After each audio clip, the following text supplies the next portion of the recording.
Hi, I'm Jo Whiley. Welcome to Barclaycard Unwind's Have Your Say. I'm joined by a panel of music experts to give you the inside track on the shortlist for this year's Barclaycard Mercury Prize Albums of the Year. Mark, you've been a judge before in the past. So are you very much aware when you're sitting there? Because everyone talks about the Mercury Prize and it's like, oh yeah, there has to be the jazz one, the folk one, the rock one. It's a fantastic process to do because you're sitting there with hundreds of albums and you're sitting listening through them, and I don't think at any point you're going, oh, is this, what genre is this? Or it's either a great album and it works as a body of work, or it doesn't. I think it's good that there's a good range. You have Dizzee Rascal's album's pretty much straight ahead pop. You've got that right through to pretty experimental stuff on there. Kit Down's very experimental, so I think it is important that it has that breadth, and I think that's why people respect it as a prize. Mumford & Sons have sold an awful lot of records. One of the biggest, I think it's just gone over 1 million albums. They're one of the biggest breakthrough acts that we've had for quite a long time, so it has to be reflected, and I guess that's why they're up there with the favourites, because it's the time for that kind of thing. What about when it comes to labels and about the way they're represented on the list? Does it matter if you're on a small independent label, because they're really well represented this time around? I think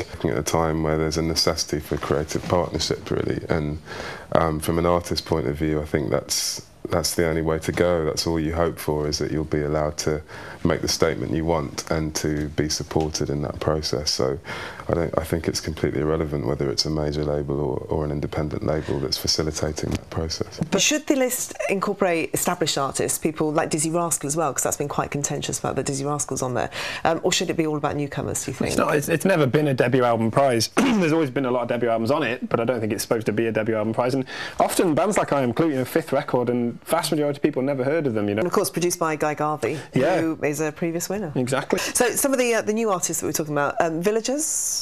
A great start to the career for them, because again, a lot of people hadn't heard them. There hadn't been a particularly big hype around that band, and now people are going to go to that record and hear it. But then up against Paul Weller, who's a really established artist. 10 solo albums. I wouldn't have expected Paul Weller's 10th album to be particularly great, but it is a strong record. How do you feel about this year's list? I mean, it's a strong list, I think. I don't love all the albums. I don't think anybody would love all the albums. And Wild Beasts particularly, I really love that album. It's a really out there record. It's a kind of album you just couldn't explain where it came from. It's a very strange but amazing and beautiful record. And there's some incredibly strong records on there. There's I think probably 4 or 5 that you could really see winning and deserving to win. The $50 million question is, what makes a great album then? I think even if it's imperceptibly, I think an album should change your life. I think it's a great album should really have a sort of transformative effect. I love to be transported by albums, Chris, for you, what makes I think, it's a really good songs is a very basic part, and if you look back at the Mercury winning, on the head. But good melodies, good hooks. For a chance to have your say, get involved with the discussion, get a question put to the bands on the red carpet,